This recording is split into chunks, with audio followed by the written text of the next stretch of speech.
Christ is found in you. That's what we're talking about. And we are doing a reflection because we have declared this year as the year of the word. So emphasis it's Bible knowledge. Bible knowledge and more Bible knowledge. That's the emphasis of this year. The emphasis of this year is Bible knowledge and more Bible knowledge. Says that to tata a bit of a detour in terms of our scripture reading. We're doing what Paul was addressing in the church in Galatia. We are doing Galatians chapter 4. The focus is verse number 13, but we started to read verse number 8. But then indeed, when you did not know God, you served those which by nature are not God's. There's a striking of the balance between the celestial and the terrestrial. Because in the show you power out in by nature is so is it as Kulman and Felicity as provoking very surety, land if I know so critical because this is where we are going to build our subject. So to upon by nature, even by nature and consistently subject to his as a village and the pastors of this house to be here when we do this. So by nature, see naturally things that you see and that men that you see within these things are gods and they are worthy to be praised and to be worshipped. Naturally, the common and value. Naturally, Yashuti, Mau machines, ones Shumaila by nature, see, we become questionable naturally by nature. It's addressing that. This is naturally, we're worshipping those things that are and have been known to be gods, but that have been known to be gods by nature, things that we're talking to nature. There's a danger when it comes to that. Because everything that makes sense naturally won't actually provoke worship from you if it appears to be a god. See, naturally, that's why we're critical, particularly as the person of this house, which Caesar's amazing doesn't fail. Understand what is it doesn't but it's naturally that appears to be gods. And that people are subject to their worship. And because they appear naturally to be gods, somewhere, somehow, they've got a certain level of an impact in our current life. See,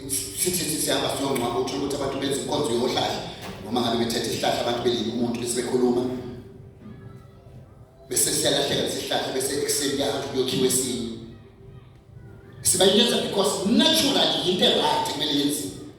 But say right. It's about because the impact in terms of the progress of this family. And therefore, if it says that this is as we are not subscribing to these practices. But you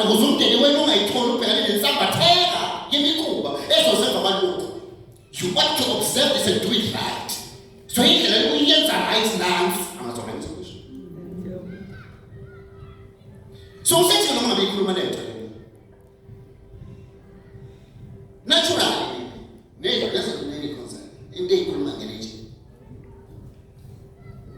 So we're saying this year is the year of the word, and we are going to stick with the word until such a time Christ is formed in us. And the target is here. You see, Christ Jesus must be formed in us. I said I'm just going to paraphrase and quote it. Like Bible,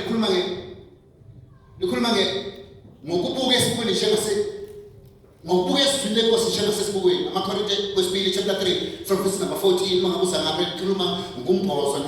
Because simply this is doing a celestial, and not the celestial has to be sent away. So, we get to comparison chapter 3.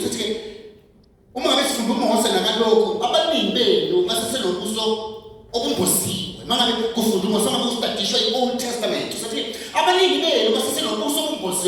abanasi isambulo sento noma intention uNkulunkulu kade yimina uma ngabe ebhayibheli critical kunozofundisa iBhayibheli ucheck ukuthi number 1 what was the audience of the day? Number 2, what was the culture of the day? And number 3, check what were the times of the day? Because you would need a revelation. Go the Bible, lonke Bible silibisa ngokuthi liyi-canon. Meaning uNkulunkulu wabuka wathi ukuthi le ncwadi le ifanele ukuphefumulelwa. Meaning iBhayibheli ihlukile kwezinye incwadi. So when you study it, you're going to have to be quite critical and make sure what you do, your references right, so that the interpretation of scripture becomes accurate. Otherwise, you are subject to the things that naturally appears to be God, and you subject yourself to them. Because if they ask you to noma yambuka ibonakala ifanele ukhona. So sethi lo mngabelo balana. Thina sifunda ngobuso obubhuliwe. Asifundi ngobuso obungoziwe. Ngihlela phana one day ngikhuluma nabo Khala ngithi one day uNkulunkulu ukhuluma noHabakuk saying to him, take human down and go bake bread. I'm doing it in the name of worship. Ngingaduma ngaleyo Sunday. Uthula umfundisi osindisa ugimkhuba. Uhambe collecting ikhe abantu etiyobhalisa inkwa. But when you reflect on it in the scriptures, the Father uNkulunkulu said to Habakkuk, go bake bread using human dung. And you cannot read that naturally. Because if you read that naturally, it will appear making sense because it reflects in the scriptures. But the interpretation thereof is what counts. So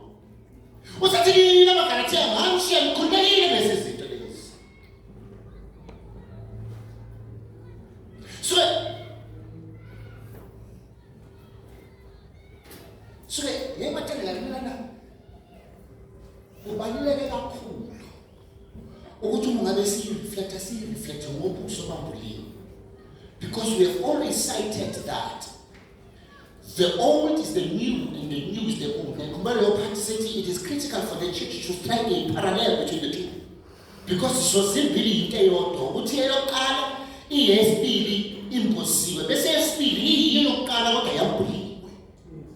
So iyinto eyodwa yona kodwa othatha umuntu ofundayo akwazi ukustrika a parallel between the two. Wazi ukuthi iTestament lidala liyiTestament, kade neTestament elisha nalo liyiTestament. So licanonize silibizwa ukuthi iBhayibheli. Omabili lama-testament ama-testament.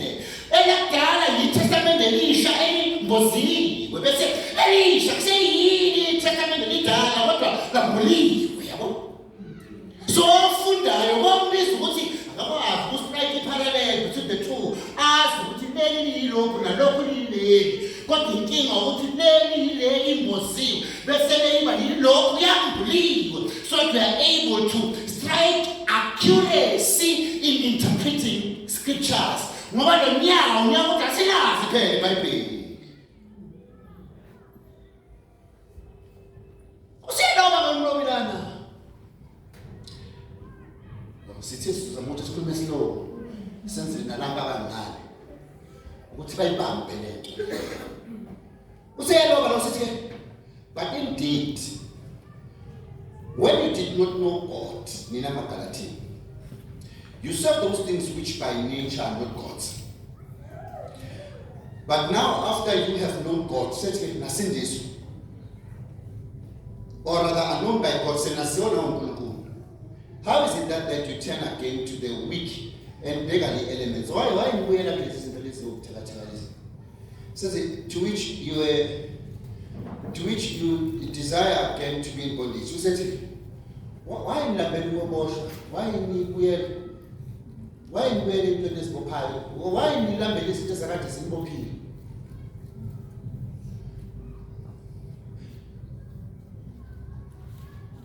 These things are natural things. These are cultural things.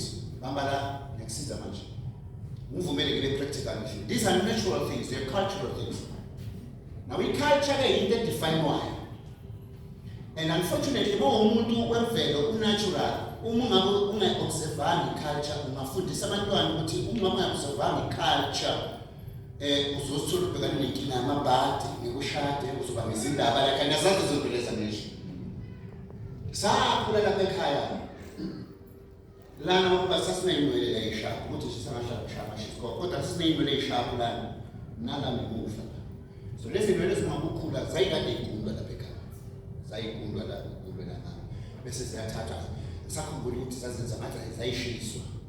Bese sizombelwa somewhere ngasemuva sabili. Hey culture le, mangabe uzala kaMphuto kade ufuna ukusike lento le ufike nayo ngasemuva.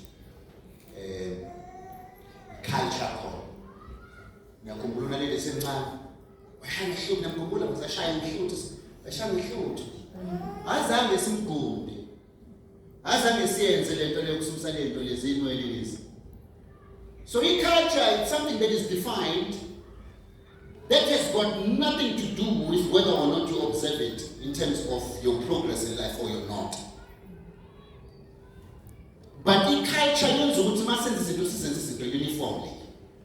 That's why it becomes incumbent upon the leader of any organization to define the culture of the organization. Because when you operate outside the culture that is defined, we are going to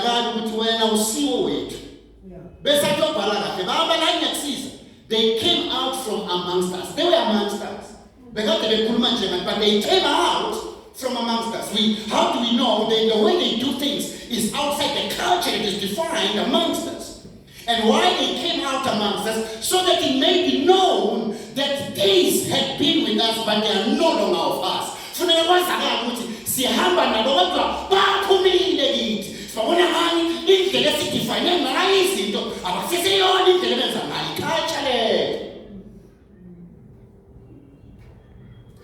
critical ukuthi sikabise lento lena. Ngoba sifikelele nyawo nje unawezwi. And manje unawezwi ufuneka yakho interpretation yethu yezwi bayakho. Because sikishimisa iBhayibheli lethu. Ayikho into ekulungile ngabantu abaphefuna umbhalo kodwa i-interpretation wrong. Because when I don't subject to this, it's naturally very wrong. Or is it very worship natural? See, what's one way that to time worship? Because naturally, my faith, you couldn't go there. So that never can I say that what's our enemy man, man shall you like in Kulele. Why am I saying back into those things? The bondage, no, I'm Kulele, any free. Man is spaghetti. You observe days and months and imagine I'm saying told them, the same kind of a month to why we celebrate Easter and Easter. When did it all start? When did it all start? Why we celebrate Easter? Why we celebrate Christmas? Why we celebrate Italy? As near as comes Italy in the Bible. Yes, because tactically that goes to Italy. So celebrate that. Because natural, very high. You go for the same way to come and so I could be about days, and my sisters, 9 months. To say, my sisters are not celebrating in so this is not my part. And then he can't check that you see that he can't tell it to me, he can't check something that is defined. And I push my ears, who's also like a part. Now, so Paul, I was going to be a part, but also one of my part. And then my ears are going to part.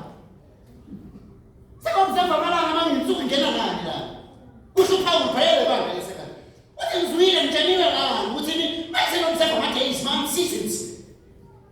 Where does it fit in the apple? Come on, share it right to me. Send me a question, imagine. Why is my fellowship Saturday? Why is the fellowship on Sunday?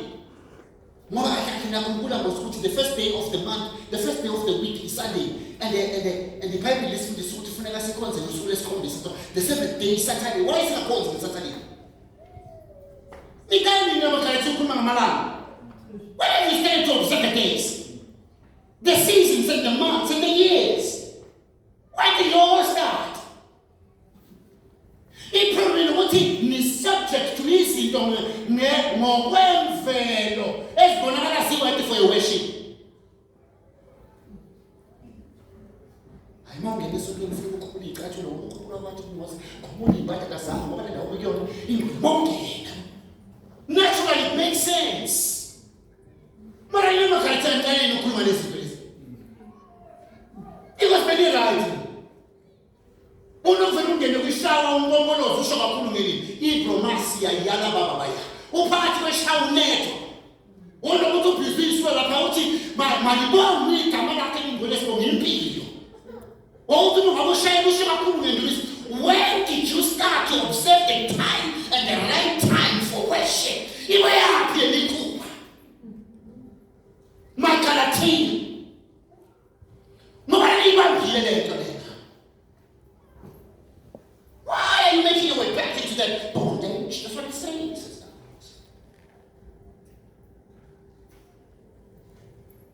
Usethi ngovalo manje ngoba nganishumeza mina yazi into enganinika yona. Ngekhuluma la ukuthi I urge you to become like me, for I became like you. You have not injured me at all. You preach the gospel. Or I preached the gospel to you at first. And my child, which in my flesh you did not despise or reject, but you received me as an angel of God. Now I'm going to even you accepted me as the angel of the Lord and even as Christ. What then was the blessing you enjoyed? For I bear you witness that if possible, you would have plucked out your own eyes and given them to me. What in the commitment the level of a commitment they got well easy because none committed to it doesn't do so much that took time and years of Paul was aging. I think someone got more and my question that I fit to a man and see much. I don't know yet about the second I tell one who's power to imagine when I sat to not to imagine. I get them on a tower when I touch on the water. I even know to let you pay. What to call the others and the commitment in. Cut the wheel left and up on a keep away the nation in this. What I mean, no only. Never whatever. Who says if I therefore become your enemy because I told you, you end up mind you see someone in gentleness. You're gonna let us go to Kumamala, then the man she in my years. Would you call so why am I going to be enemy for telling you these things? Because I'm telling the biblical truth. The right interpretation of scripture is that stop doing those things. Because in them you are not going to establish any accuracy. In observing the days, the seasons, and the months and the years, you are not going to establish any accuracy. Stop those things. And when I tell you these things, don't look at me as an enemy.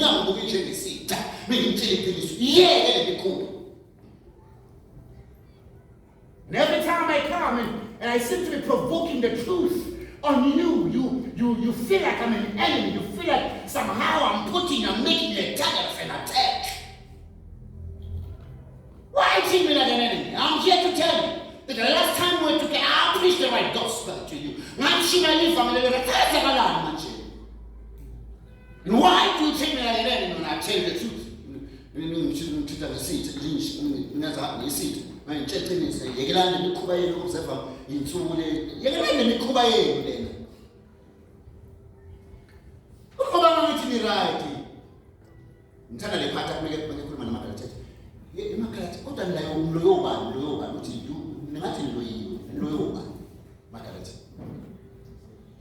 Listen, check.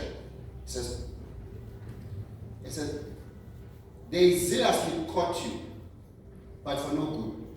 The reason why he's trying to subject to these things. Abba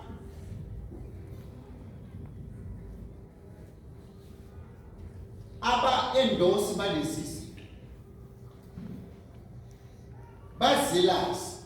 Banemkhuthalo ukuthi balalele. Ukuze impilweni iphele in bondage. There's nothing good in there.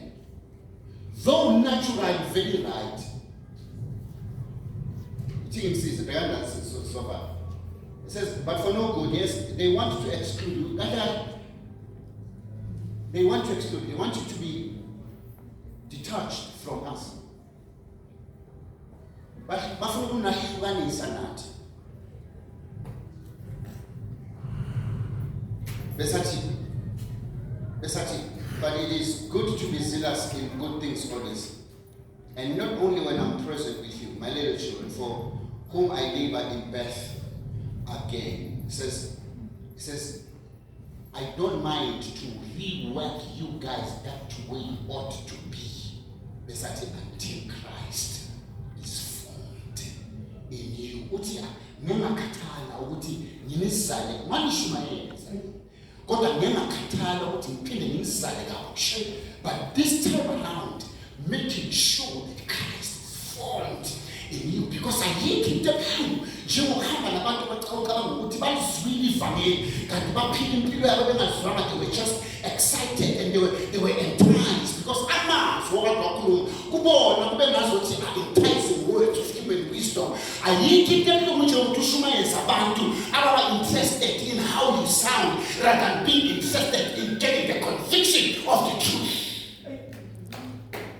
You need to be convicted by the truth.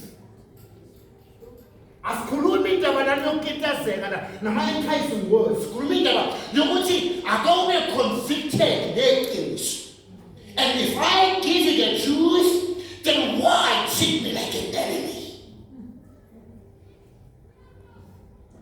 Because this is not about enticing words. This is not about human wisdom. But this is about conviction of the truth.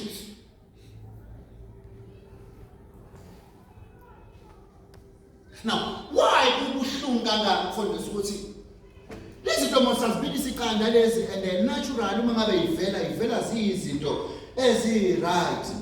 You see, the problem is that kunomntwana uyathanda uthandi. The intention of these things, it is so that you may be excluded, you may be detached, you may be sent away into the wilderness of Beersheba.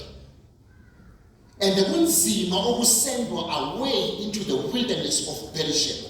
You may be a son to Abraham, but because the whole intention it is so that you may be detached and be sent off into the wilderness of Beersheba. Inkinga ukuthi emahlane wase Beersheba kuyo mayisomiso sikhulu lithi iBhayibheli uAbraham wathatha isikwa mfakela amanzi emvabeni wanikeza uHagari wathi hamba umfunze umntwana endlini. But lithi emva kohambo lude aphela amanzi emvabeni emahlane aseBeersheba amanzi avamile uphela. Because you will find two sons. There will be a celestial one and there will be a terrestrial one. And the terrestrial one ought to be sent away. This is a teaching.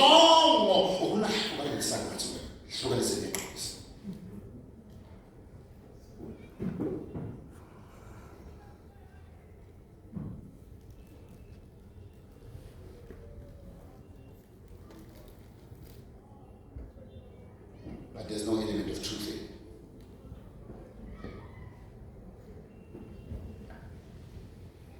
So Abraham is got a natural son, the terrestrial. Then he's got a spiritual, the celestial. Terrestrial, Ishmael. Celestial, Isaac or Isaac.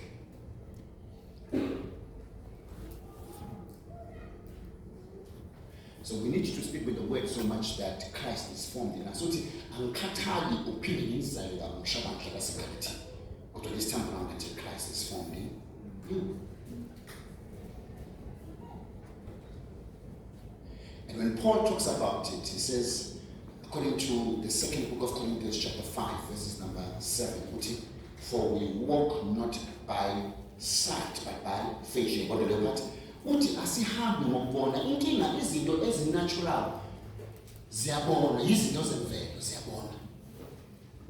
And yet the Bible says it shall not be by might nor by power, but by the Spirit of the Lord. Now there izinto ezinatural ngokwemvelo kufuneka ibonakala, kufuneka siyibone siyijudge sibheke le ifanele ukuba uNkulunkulu ikhothanyelwe lesiyakhonza. Bese kubuza ukuthi why ukhonza lento, why wenza so bese ubhekana natural. There's the reason why uNkulunkulu, because what the reason they got natural. What is uNkulunkulu abenze inyoka yethu? uKristu ophilisa lo angabaphilisa bengayibonanga. Kodwa uzisebenze kwabiza ukuthi makabenze inyoka yethu. Ngoba bekade kuyi-generation enjani natural. That's why lithi iBhayibheli ngiyayibona ukuthi bekade beyi-generation natural. Lithi izwi lenkosi akekho noyedwa waphumayo eGibhithe. Bonke bekade behamba nathi. Kodwa bahlukaniswa, that it may be known that they were none of us in the first place. Imagine something as song eGibhithe. Bese yangena only two. Ezweni sukhanya noJoshua. Bonke bafekani because they were natural. And once wamthetha uNkulunkulu ukuthi makabenzele inyoka yethusi ezibaphilisa. It had to be something natural. And siyazi ukuthi le nyoka eyaphakanyiswa lapho inyoka yethusi kahle kahle it is the same snake appearing in Corinthians chapter 1. First, because we've got a natural one and we've got a spiritual one. The natural one in Yoga 2 second, the spiritual one in Yoga Kamoya in the book of Corinthians chapter 1 verse number 18. There's a preaching on the cross. Kunomlayezo siphambane. La Paulo yamuthi ukhona umlayezo. Lo mlayezo lo ungula ngoba natural. But he just see the sword.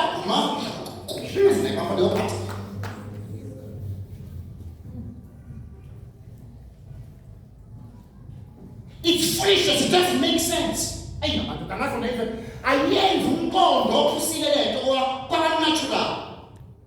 Because naturally, see me shooting a swear and natural, they are born and I fish eggs. No one for natural. God block a team necessity, try my mom.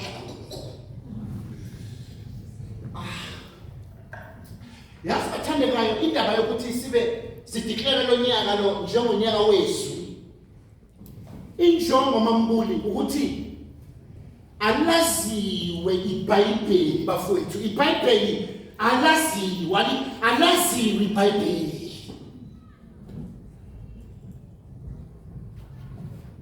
because akusisizi bafowethu ukuthwala iBhayibheli elingaziwa. That's why uNkulunkulu moved to Philip wamnikisa kule ndoda bekade kuye yakhe ngikhumbula le ndoda wathi ngifika ihleli ifundo ayiziyo traveling from the Middle East ihamba iya eEthiopia mele ngena lapho iyafunda ifundo ayisijulile le ndoda uyabuza ukuthi ayiqonda le nto ifunda le ifuna interpretation le nto uzoyiqonda kanjani uNkulunkulu interpreter because injongo is not just to reflect but injongo is to establish understanding. Nganimamela kahle kahle mama ithola into engumqondo wezwi lenkosi yona into eletha ukuthi isiguqule isimo sakho sifaniswe nezakhe.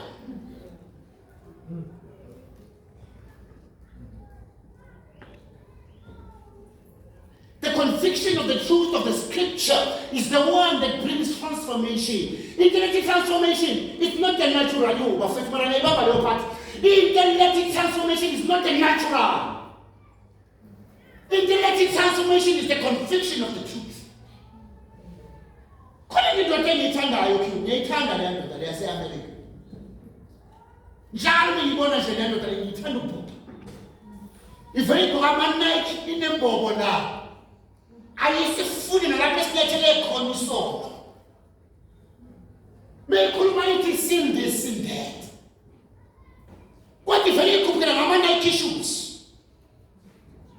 Mengikade ubona umfundisi obahleke ibhoboza ivele ikhuphuka ibhoboza indlebe yodwa. Angisho ukuthi nobhoboza nini, angisho ukuthi uhambe nobhoboza nani. Kodwa into engiyithandayo ngaye ushiftile in the natural. Into abantu abayiclassify as sin, he's moved from it and he's addressing them as sin.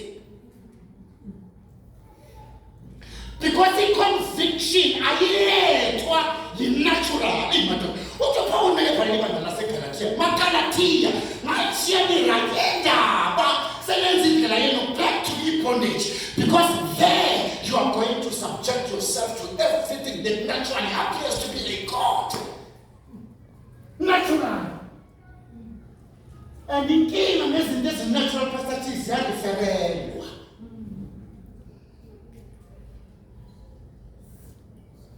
Kuthiwa akekho ngibwele bheka ubhobozile. Kuthiwa akekho ngibwele bheka ugqoka ama-Nike shoes. Izinto ezinatural ziyareferelwa. And the intellectual transformation, it's not remember to finalize when they show up. It's transformation is easy because of the conviction of nature. But the revelation of the truth. Uthi thina masibuka nje ngasisibuke sibuka ngobuso bombulilo. Inkazimulo kakhulu. Bese siyaguqula isimo sethu. sifaniswe nesakhe. Bafowethu mara neyizwa mara ukhona umuntu omzwayo.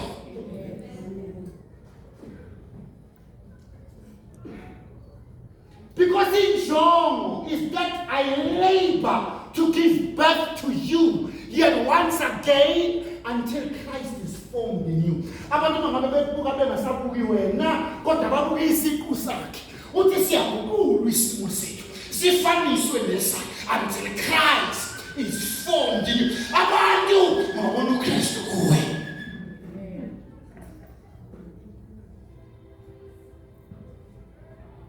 And then yasho bafethu yonke into esinayo kwazi ukuthi lisilethe esimilweni noma esiqwini sika Kristu. Bible knowledge. Let me shock you. Just for a shock. Sizokusiza manje. Uthi why Paul address amaGalatia, particularly when it pertains to their worship in the natural. Because inkinga ukuworshipa in the natural, because natural is always referred to kuba nama references, and the unfortunate part is that those references at times they appear to be true. Let's read, let's check this. Let's check it out. Mark chapter 15. If you don't mind, let's read verses number 25. And then Pastor T, when I tell you ufunde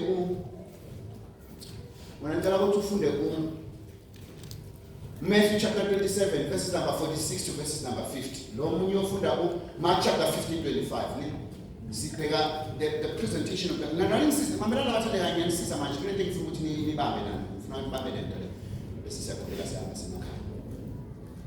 and the angel won't see. Angel won't see. Can you read? Mark chapter 15, verse number 25. And it was the third hour. Now it says it was the third hour, and it was the third hour. Now, third hour is 9 o'clock. It is again. Now, most of the Jewish calendar issue. Mama, I see the match. Mama, most of the Jewish calendar, or we are calling it the Jewish times. The first hour of the day in Jewish times is 6 o'clock.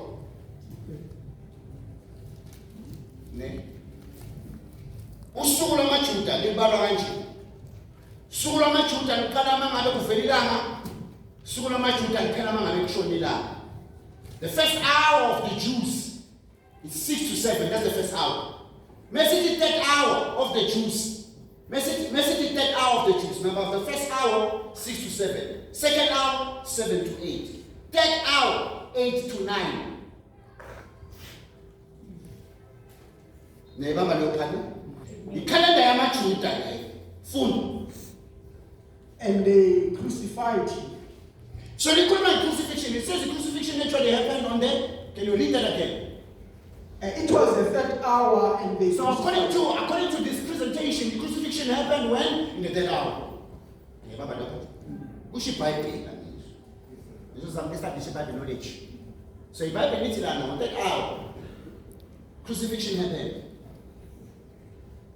Read.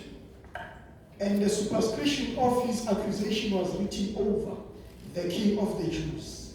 Yeah. 27. And with him they crucified two thieves, one on his right hand, one on the other, on his left hand. And the scripture was fulfilled, which said, the fulfillment of the scripture. Fulfillment of the scripture. As well as the fulfillment of my eyes. If you are given an assignment, you ought to know the content of your assignment for you to finish it. If you are not going to be familiar with the content of your assignment, you are not going to be able to finish it. So the subject, the target is the fulfillment of the scripture. Never mind. Read Pastor T. Sifunda wena manje Pastor T. Ngiyazi uyabhala la kodwa sifunda wena. Matthew.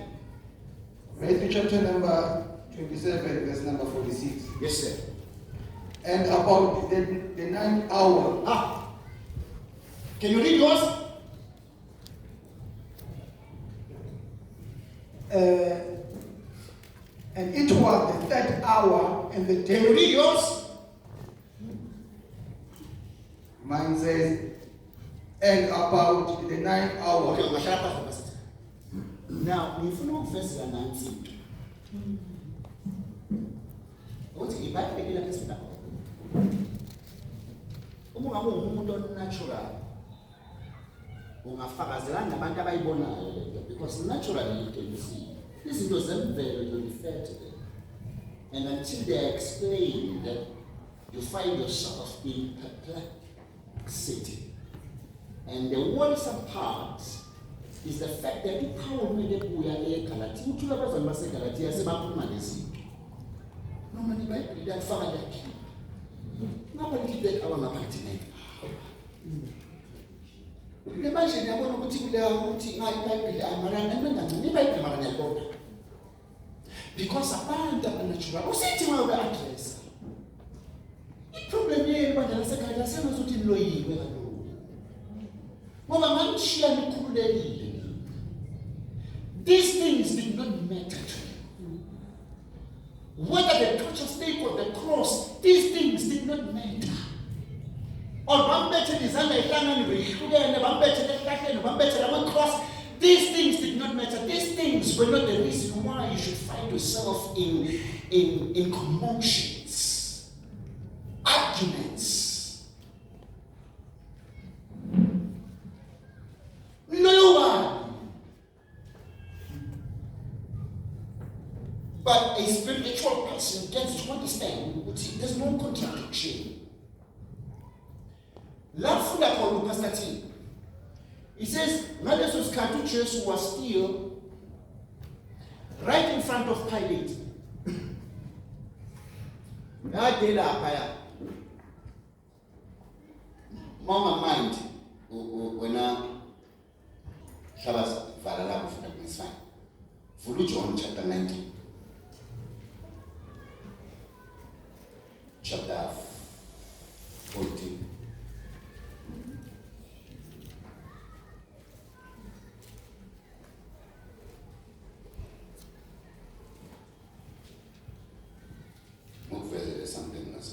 John chapter 19:14.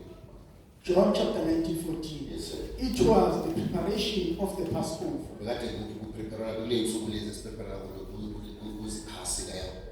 And about the 6th hour. And then about what hour? The 6th hour. About the 6th hour, what happened? And he said unto the Jews, Behold your king. UPilate lo uthi behold your king ukhuluma namaJuda. Uthi uPilate umaJuda bhekane nansi now at the 6th hour. And if you are a natural person, you can literally refer to this and say this is an absolute contradiction. Because in one passage the Bible says at the 6th hour Jesus was being crucified. But here it says at the time when Jesus was declared to be being crucified, he was actually standing in front of the plate. But as chicken too. The first hour starts at 6, meaning at the sunrise until the sundown. As you sundowns. Sunrise until sunset. Sunset was what you feel sundown. It's sunset. Sunrise until sunset. uJesu la akamanga amaJuda eze kwi-Roman Empire ekumele yenze i-ruling ngokubethelwa noma ngokuphuliswa kwakhe. So the time accounted for here is the Roman time. And the Roman time starts at 12. The first hour yamaJuda is 6 to 7. The first hour yamaRoma is 12 to 1. So akuna contradiction. Mawusuka ku first hour yamaRoma is the 6th hour. Kodwa mawusuka ku first hour yamaJuda is 6 to 7. So the problem there are actually contradiction. The problem is to allow yourself into invulnerability of Bible knowledge. Because vulnerable to the truth of Scripture, the interpretation thereof becomes wrong. Refer to the natural things to study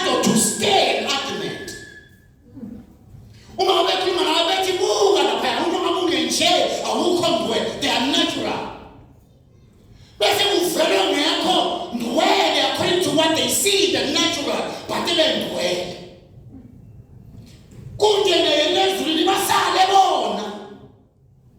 Because the interpretation is not correct. But we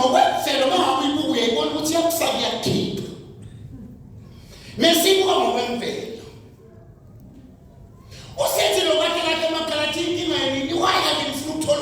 The one is cut to be exact in Jova Lord at the 6th hour, Lord at the 10th hour, Lord at the 1st. That is cutting the woman. What does this mean about the 10 hours? Is good, which is cutting the woman.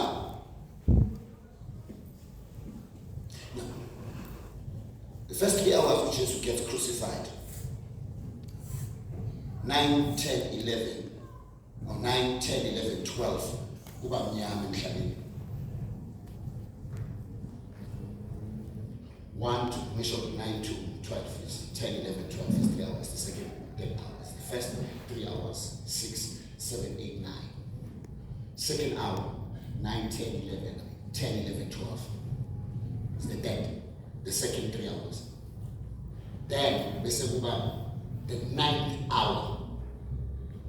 It's 3, 6, 9. The 9th hour, 3 o'clock p.m., Jesus dies.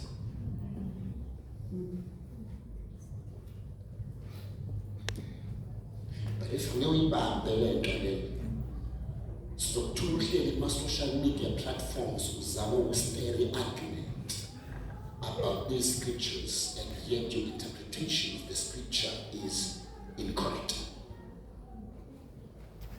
Now, ubungozi bokumkhonza uNkulunkulu ngokwemvelo.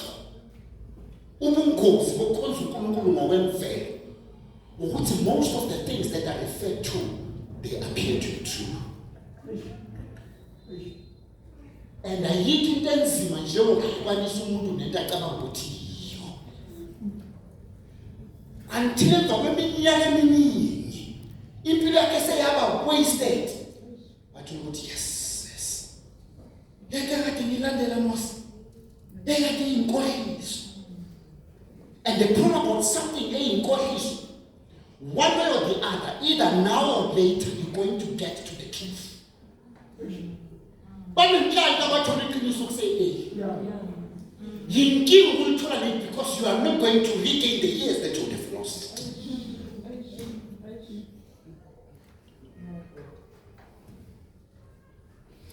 Enjoy for this Bible knowledge, confirmation of the scripture.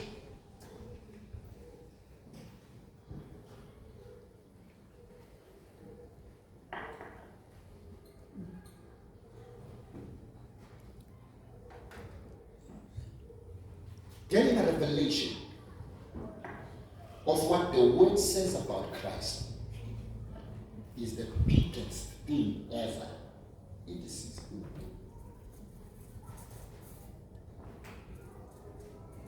It's a spiritual thing. We ought to stick to the word so much that because when a season ukuthola isambulo sika Kristu in the word is the biggest thing ever.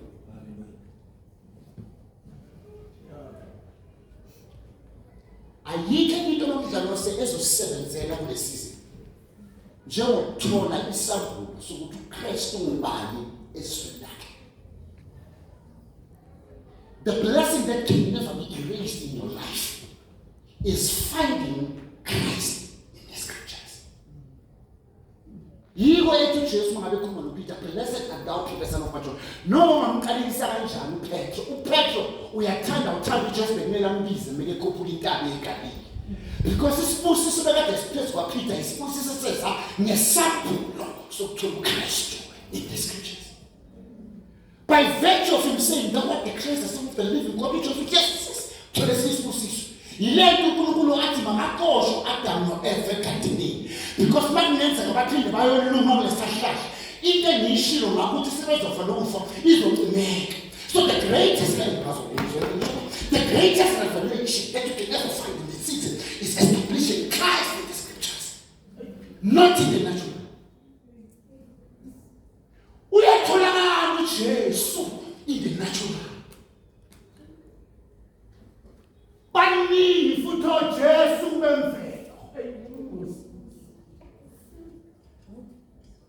And the man told you about Jesus we are convicted. Ukuze uhlukaniswe nabanye. Bese bekhuluma iBhayibheli lithi they came out from amongst us so that it may be made manifest that from day one they were not of us. Bafethu mana neyizwa ngisho ngiyancela ngobubele bukaKristu. Uyatholakala uJesu in the natural. Kulezinto ezibowayo ezithintekayo nezithintwayo uyatholakala. But the greatest revelation you can ever find in this season is the revelation of Christ in His Word. uJesu lethi nguquko sifaniswe naye.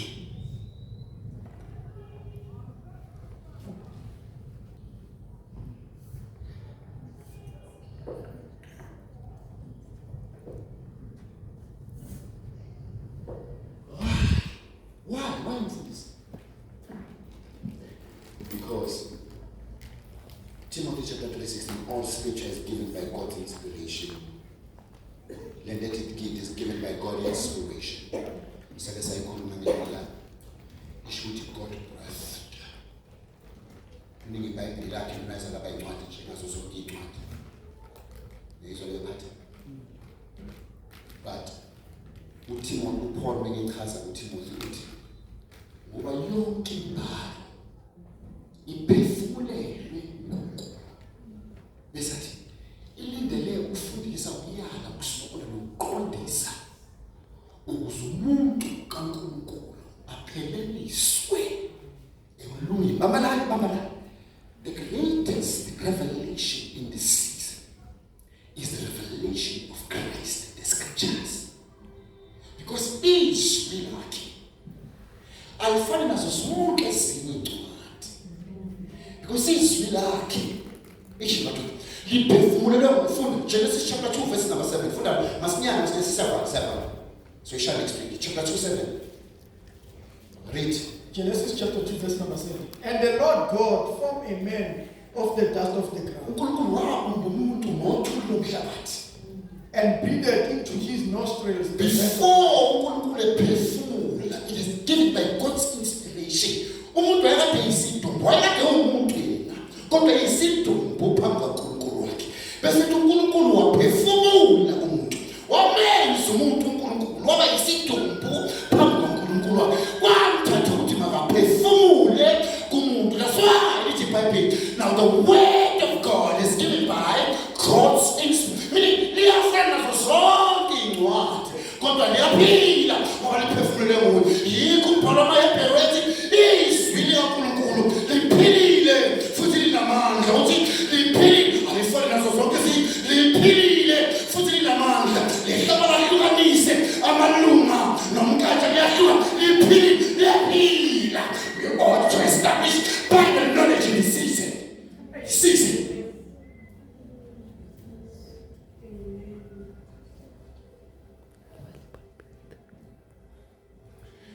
Not the natural. Inkinga ngokuyatholakala uJesu wemvelo.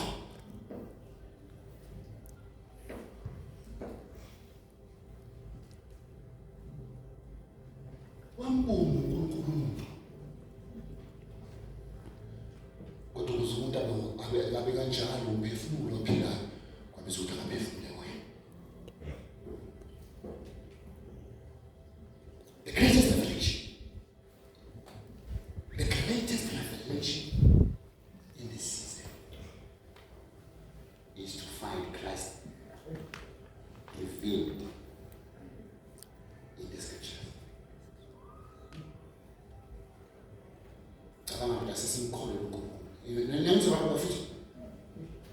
Because uThuphawu asihambe wabona nasemani wakhola.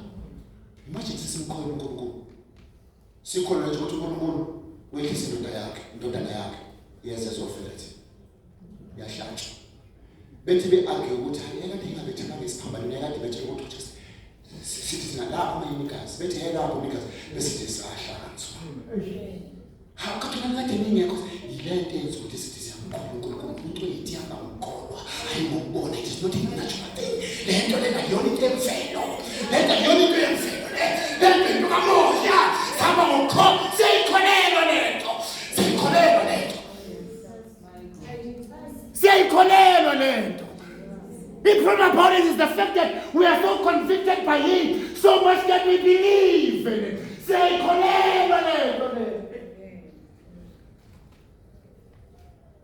uyosihlukanisa kanjani lento esiqobe ngokholwa siyayikholelwa lento. We believe in this thing because asihambi ngokubona kusho uPawulo. Corinthians, 2 Corinthians chapter 5:7. We walk not by sight. Don't refer us. Ungasikhombisi.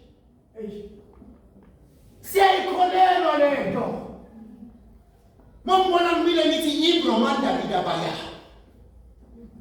Bese ufuna uzophuza i-argument ngama yakubona nto lokukhuluma ngama-language yakubona lelithi iBhayibheli bese bakhuluma ngama-language. Ngiyayikholelwa lento into kamoya le. Ngiyayikholelwa, my mind is not fruitful. We speak it by faith. Siyayikholelwa lento. Siyayikholelwa. Kholelwa lento. Oh Jesus. Oh yes.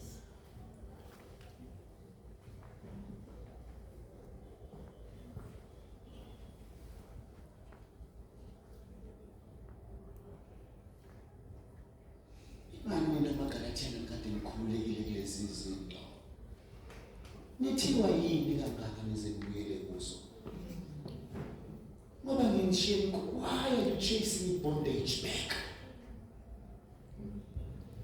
I'm worried about you. Because the last time I was with you, I preached to you the gospel of truth. But here I am, willing to labor in praise for you. But this time around, Christ is formed. In your Asibamela, so to tell next week, Asibamela, isikhathi siphelile. Let's bow our heads. We're going to solution ahead.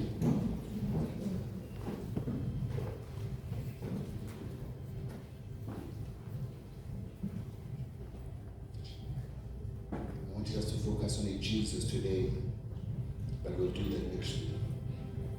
We are going to be looking into the Jesus who was walking the earth. So which is in the natural. The Jesus that was walking the earth. I wanted us to reflect on that, but we are going to reflect on that next week. Because when Jesus walked the earth, this is actually the confirmation, the fulfillment of Scripture. Of it. Please, don't look at me as an enemy. Let's allow ourselves to be convicted by the truth of Scripture. Injongo ukuthi umuntu uKristu apheleliswe kithi. Injongo bafethu umuntu uKristu.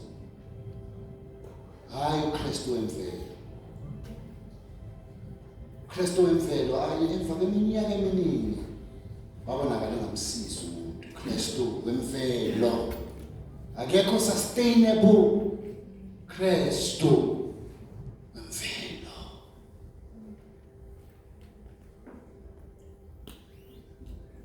Kristu akasiyo Ishmael, but uKristu Isaac.